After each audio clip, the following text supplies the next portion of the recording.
የአረብ ሀገራት ዩክሬንን ጸረ ድሮን ሽጪልን እያሉ መሆኑ ታውቋል። የጠየቁት መጠንም በሺዎች እንደሚቆጠር ተነግሯል። ዩክሬን ለራሷ በርካታ ጸረ ድሮኖችን ብትፈልግም የአረብ ሀገራቱ ግን ግዴለም አምጪ እያሉ እየወተወቷት ይገኛሉ። የሀገራቱ ጥያቄ ለአሜሪካ ፓትሪዮት የአየር መከላከያ ስርዓት እንደ ስድብ ሊቆጠር እንደሚችልም እየተወራ ነው። ዓለም አዲስ አይነት የአየር መከላከያ ስርዓት አወቃቀር እንደሚያስፈልጋት አዲሱ ክስተት ጠቋሚ ነው ተብሏል። የኢራን ድሮኖችና ሚሳኤሎች ትልቅ ትምህርት እንደሰጡ ነው የተነገረው። በሌላ በኩል ሞተዋል፣ ታስረዋል የሚባሉት እንደ ትላንቱ ሁሉ የሞሳድ ሰላይ ናቸው ተብለው ስም የወጣላቸው ብርጋዴር ጀነራል ኢስማኤል ቃኒ ነገራቸው መቋጫ አላገኘም።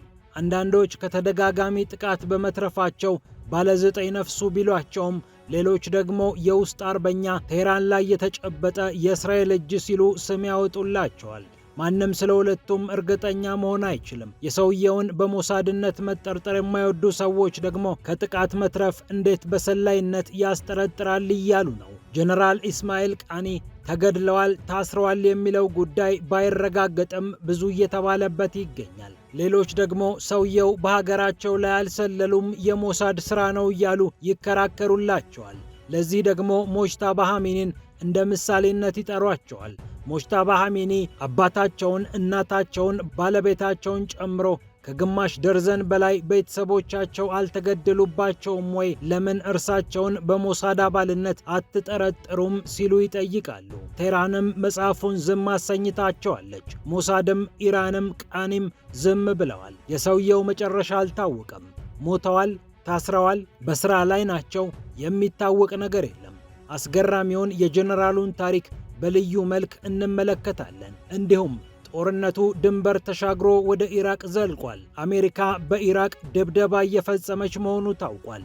አሜሪካ ኢራን ላይ ብቻ አልበቃትም፣ ኢራቅ ተሻግራ ጥቃት እየፈጸመች ነው። እንመለከተዋለን። ፒያሳ ኔትወርክን ስትከታተሉ ሁሉንም በጥልቀት ታገኛላችሁ። ፒያሳ ኔትወርክን ሰብስክራይብ፣ ላይክ እና ሼር በማድረግ የፈጣን የተአማኒና የጥልቅ ዘገባዎች ቤተሰቡን ስንል በአክብሮት ጋብዘናል። አሁን ወደ ጉዳዮቻችን አለፍን።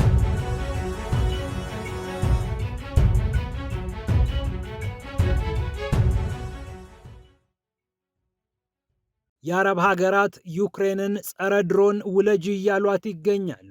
ፋይናንሻል ታይምስን ጨምሮ የተለያዩ መገናኛ ብዙሃን እየዘገቡ እንደሚገኙት የተባበሩት አረብ ኤምሬትስ በትንሹ 5000 የሚሆኑ ጸረ ድሮኖችን ከዩክሬን ጠይቃለች።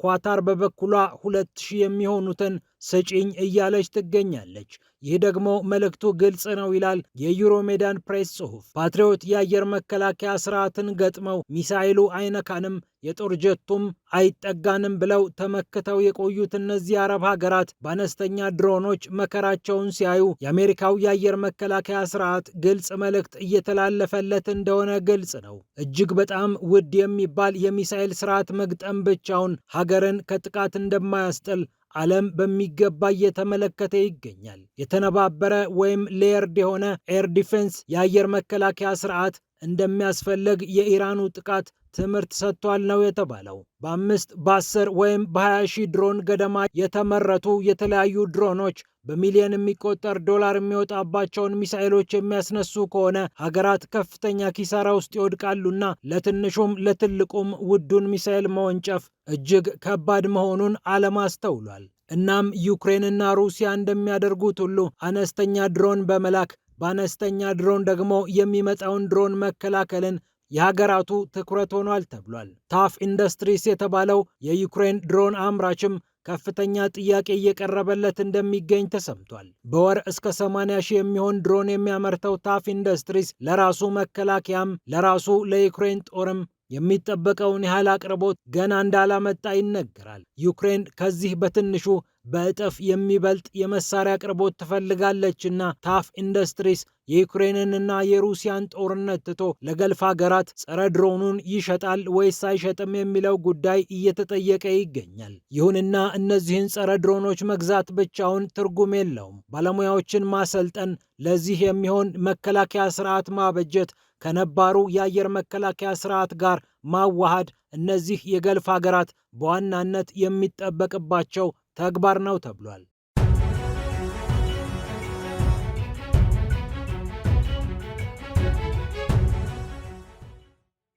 በሌላ በኩል ጦርነቱ ድንበር ተሻግሯል። አሜሪካም በኢራቅ ድብደባ እየፈጸመች ትገኛለች። ህዝባዊ ሚሊሻ በመባል የሚታወቁት በኢራቅ የሚገኙትና በሺያዎች ተሞልተዋል የሚባሉትን የጦር ክፍሎች ነው አሜሪካ ጥቃት እየፈጸመችባቸው የምትገኘው። አጃንስ ፍራንስ ፕሬስ እንደዘገበው ፖፑላር ሞቢላይዜሽን ዩኒትስ ወይም ፒኤምዩ በተባሉት የጦር ክፍሎች ላይ አሜሪካ ጥቃት እየፈጸመች ትገኛለች። አሜሪካ ጥቃት ፈጽማለች የተባለው በሰሜን ኢራቅ በሚገኘው የእነዚህ አካላት የጦር ማዘዣ መሆኑም ታውቋል። ለኢራቅ ድጋፍ ያደርጋሉ፣ ድሮኖችን በመላክ አካባቢውን ያምሳሉ ብላ ነው አሜሪካ ይህንን እርምጃ እየወሰደች የምትገኘው። ይህ ህዝባዊ ኃይል የተቋቋመው እንደ አውሮፓውያን አቆጣጠር በ2014 ነበር። የሺያ መንፈሳዊ መሪ የሆኑት አሊ ሲስታኒ ይህ ቡድን እንዲቋቋም ቁልፍ ሚና ተጫውተዋል። በኋላ በአሜሪካ የድሮን ጥቃት የተገደሉት የኢራኑ ጀነራል ቃሲም ሱሌማኒ ደግሞ ኃይሉን በማደራጀት ረገድ ትልቅ ስፍራ ነበራቸው። ዋናው የኃይሉ መቋቋም አይሲስን መዋጋት ነበር። ሞሱልን እጁ ላይ የጣላት አይሲስ ከፍተኛ መስፋፋት ሲያደርግ ሁሉም ባለው የጦር መሳሪያ የተደራጀ ሲገጥመው ቆይቷል። በወቅቱ አሜሪካም ኢራንም ህዝባዊ ሚሊሻውም አይሲስን በጋራ ሲገጥሙ ስለነበሩ የዚህ ህዝባዊ ኃይል መቋቋም አሜሪካን በወቅቱ አላሰጋትም ነበር። ኋላ ላይ ግን ለኢራን ማደሩና በሺያዎች መሞላቱ ስጋቷን ከፍ አድርጎባት የተለያዩ እርምጃዎች እንድትወስድበትም ምክንያት ሆኗል።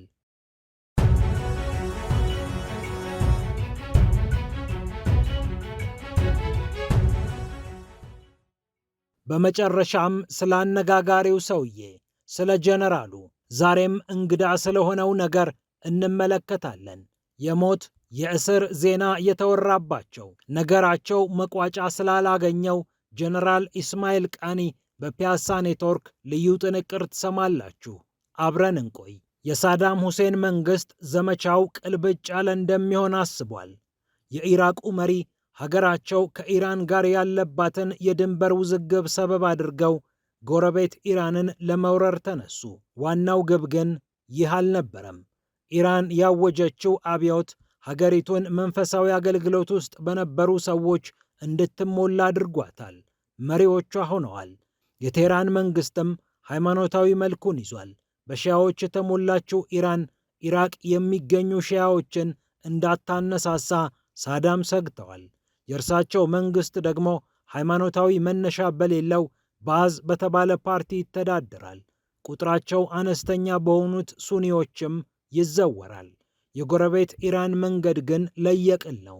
ደግሞም ሳዳም ሁሴንና አሜሪካ በአንድ ገጽ ላይ ነበሩ። አሜሪካም ጸረ ኢምፔሪያሊዝም መንፈስ ያለውን የኢራን መንግስትን መጣል ፈልጋለች። ስለዚህም ዋሽንግተንና ባግዳድ ተባበሩ። 1979 ላይ አብዮት ያወጀችው ኢራን 1980 ላይ ጦርነት ታወጀባት። የመጀመሪያዎቹ ወራት ለኢራን ፈታኝ ነበሩ። በውስጣዊ ቀውስ ውስጥ የነበረችው ቴህራን መፈተኗ አልቀረም። ብዙ መሬት አጣች።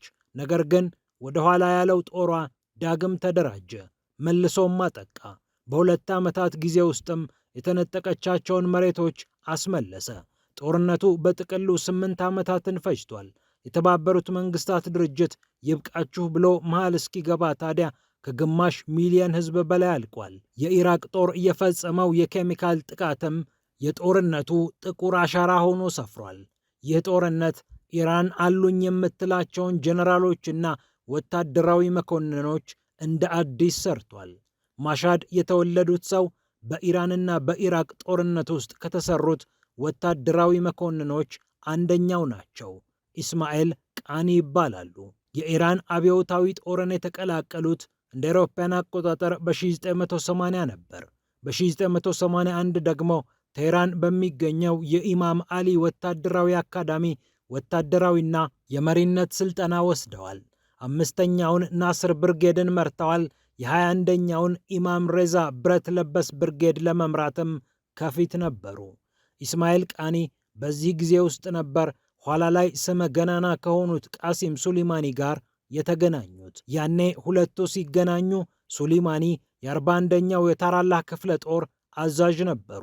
ጦርነቱ ሲያበቃ ቃኒ የኢራን አብዮታዊ ዘብ ቁድስ ኃይልን ተቀላቀሉ። ከሀገሪቱ ጦር 5 አንኳር ክፍሎች አንዱ የሆነው ቁድስ ከኢራን ምድር ውጭ ባሉ ሀገራት የሚፈጸሙ የተለያዩ ዘመቻዎችን ያስተባብራል። ቃኒ በኮራሳን ተመድበው አፍጋኒስታንንና ቱርክሚስታንን መከታተል ጀመሩ። በጦሩ ውስጥ ያላቸው ተሰሚነትም ጨመረ። 1997 ላይ ደግሞ ሌላ ዕድል አገኙ። ቃሲም ሱሊማኒ ቁድስ ኃይልን እንዲመሩ በአያቶላ ሐሚኒ ሲሾሙ፣ እርሳቸው ደግሞ ምክትላቸው ተደረጉ። ቃኒ 2020 ሲሆን በዚህ ቦታቸው ነበሩ። ይሁንና እርሳቸው ቁድስ ኃይልን መምራት ከጀመሩ በኋላ ኢራን የተጋድለው ጥምረት ብላ የምትጠራው ልዩ ጥምረት መፈራረስ ጀመረ። የጋዛው ጦርነት ተነሳ። ከዚህም ከዚያም የኢራን አጋሮች የተለያዩ ጥቃቶችን በእስራኤል ላይ መፈጸም ቢችሉም ኢራን ደግሞ ይህንን ቁንጮ ሆና ብታስተባብርም ቀስ በቀስ ግን የእስራኤል የስለላ መረብ በእነዚህ አካባቢዎች ተዘርግቶ እነዚህ ኃይሎች ተራ በተራ አቅም ማጣት ጀመሩ። ሂዝቦላህ፣ ሐማስ፣ በደማስቆ የሚገኘው የሶሪያ መንግስት ኢራንን መደገፍ የማይችሉበት አቅም ላይ ደረሱ። እስራኤልም እጅግ ከባድ የሚባል ድብደባ ከፈጸመች በኋላ በርካቶችም ረግፈው ቡድኖቹ በያሉበት አቅማቸው እያነሰ መጣ። የሂዝቦላው መሪ ሐሰን ናስረላህ፣ የሐማሱ መሪ ኢስማኤል ሃኒያ እንዲሁም ሌሎች መሪዎች ቀስ በቀስ በእስራኤል ጥቃት መገደል ጀመሩ። አንደኛው አስደንጋጭ ግድያ የተፈጸመው በቴህራን ሐምሌ 2024 ነበር። ለኢራን ፕሬዝዳንት በዓለ ሲመት የተገኙት የሐማሱ መሪ ኢስማኤል ሃኒያ ቴህራን በሚገኘው የእንግዳ ማረፊያ መሞታቸው ተሰማ። ኢራኖች ከእስራኤል የተተኮሰ ሮኬት ኢስማኤል ሃኒያን ገደለ ይላሉ። ሌሎች ደግሞ ቦምብ ተጠምዶ ኢስማኤል ሃኒያ በዛው በእንግዳ ማረፊያ ውስጥ ሞቱ ሲሉ ተናገሩ። ወዲህም አለ ወዲያ ያ የእንግዳ ማረፊያ የሚጠበቀው በኢራን አብዮታዊ ጦር ነበር። ታዲያ አብዮታዊ ጦሩ የእንግዳ ማረፊያዎቹን እንኳን በአግባቡ ለምን አይጠብቅም ተባለ። ብዙ ነገሮች ከዚህም ከዚያም ተፈተሉ። ግድያው በዚህ ቢቆም አንድ ነገር ነበር። ሐምሌ ላይ ሃኒያ ተገድለው መስከረም ላይ ሐሰን ናስረላህ ተደገሙ። የሂዝቦላው መሪ ሐሰን ናስረላህ በቤሩት እጅግ ከባድ የሚባል ድብደባ ተፈጽሞ ነበር የተገደሉት። 900 ኪሎ ግራም በሚመዝኑ 80 ቦምቦች 10 ሜትር ከመሬት በታች ዘልቃ የደበደበቻቸው እስራኤል ሐሰን ናስረላህን ገደልኩ ብላ በኩራት ተናገረች። ያኔ የቁድስ ኃይሎች መሪ ኢስማኤል ቃኒ በቦታቸው ነበሩ። አስገራሚው ነገር አባስ ኒልፎሩሻን የተባሉት የኢራን ወታደራዊ መኮንን በስፍራው መኖራቸው ነው።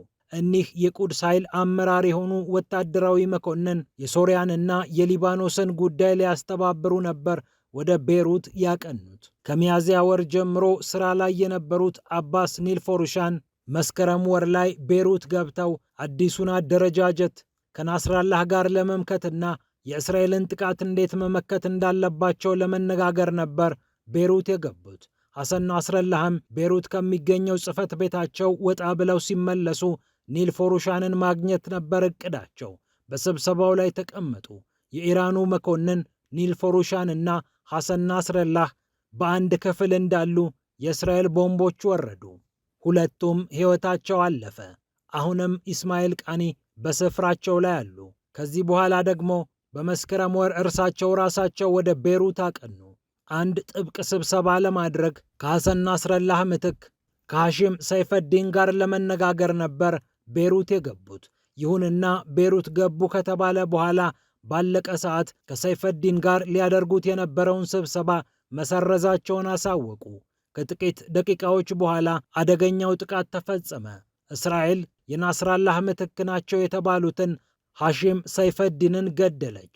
በድጋሚ ሁለት የሂዝቦላህ አመራሮችን ሂዝቦላህ እንዲያጣ አደረገች። ሰውየው ከዚህ በኋላ እጅግ ጥብቅ የሆነ ምርመራ እንደተደረገባቸው በወቅቱ ሚድል ኢስት ዘገበ። ይህ ብቻ አላበቃም። በሰኔ ወርም ዳግም ጥቃት ተፈጸመ። አሜሪካና እስራኤል ተቀናጅተው የኢራንን የኒውክሌር ማዕከላት ማውደም ጀመሩ። እስራኤል በመጀመሪያዎቹ ሰዓታትና ቀናት የፈጸመቻቸው እጅግ የተቀናጁና ከዚህም ከዚያም በርካቶችን የጎዱ ጥቃቶችን እስራኤል በመጀመሪያዎቹ ሰዓታትና ቀናት የፈጸመቻቸው የተቀናጁ እርምጃዎች ኢራን አሉኝ የምትላቸውን የኒውክሌር ሳይንቲስቶች፣ ወታደራዊ መኮንኖች እንድታጣ አድርጓታል። በወቅቱ ከሟቾች ስም መሃል የኢስማኤል ቃኒ ስም ተካቶ ነበር። ከቀናት በኋላ ግን ሰውየው በአደባባይ ተከሰቱ። በሲቪል ልብስ በቤዝቦል ኮፍያ መታየታቸው ደግሞ ልዩ ትኩረትን ፈጠረ። ስለዚህ ሰውየው ከነዚህ ተከታታይ ጥቃቶች እንዴት አመለጡ? ሊሰበሰቡ ከነበሩበት ስብሰባ እንዴት አፈገፈጉ? በእርሳቸው አማካኝነት ሞሳድ የሚያገኘው መረጃ ኖሯልን? የሚሉ ጥያቄዎች ተጠየቁ። አሁንም የጀነራሉ አነጋጋሪነት በዚህ አልቆመም። በየካቲት ሌላ ዙር ጦርነት በኢራን ላይ ተከፈተ።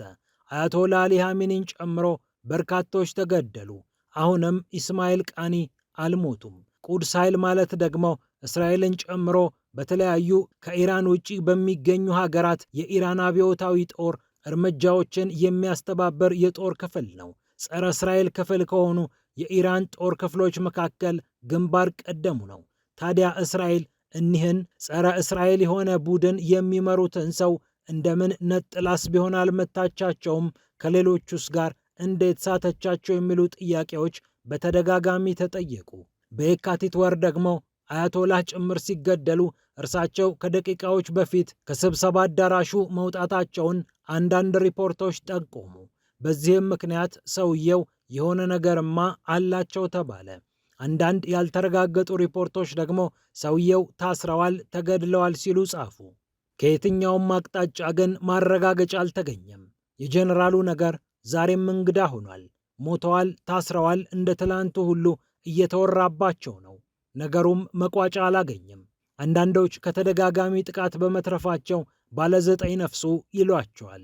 ሌሎች ደግሞ የውስጥ አርበኛ፣ ቴሄራን ላይ የተጨበጠ የእስራኤል እጅ ሲሉ ስም ያወጡላቸዋል። ማንም ስለ ሁለቱም እርግጠኛ መሆን አይችልም። የሰውየውን በሞሳድነት መጠርጠር የማይወዱ ሰዎች ከጥቃት መትረፍ እንዴት በሰላይነት ያስጠረጥራል ይሉና ይሟገቱላቸዋል። በቴሌግራፍ ድረገጽ ላይ በተጻፈ አንድ ሀተታ ላይ አስተያየት የሰጠ ሰው እንዲህ ይላል። ሞጅታባ ኻሜኒን ምሳሌ አድርጎም ይጠራል። ሞጅታባ ኻሜኒ አባታቸውን፣ እናታቸውን፣ ባለቤታቸውን ጨምሮ ከግማሽ ደርዘን በላይ ቤተሰቦቻቸው አልተገደሉባቸውም ወይ? እና ለምን እርሳቸውን አትጠረጥሩም? ሲል አስተያየት ሰጪው ይጠይቃል። ያም ሆነ ይህ ቴህራንም መጽሐፉን ዝም አሰኝተዋለች። ገደልኩም አሰርኩም አብረዊ ናቸው አላለችም። ቃኒም ዝም፣ ኢራንም ዝም፣ ቃኒን መልምሏል የተባለው ሞሳድም ዝም ሆኗል ነገሩ። ፒያሳ ኔትወርክን ስትከታተሉ ስለቆያችሁ ክብረት ይስጥልን ብለናል። ፒያሳ ኔትወርክን ሰብስክራይብ፣ ላይክ እና ሼር በማድረግ የፈጣን የተአማኒና የጥልቅ ዘገባዎች ቤተሰቡን ስንል በአክብሮት ጋብዘናል። ሰላም ለዓለማችን።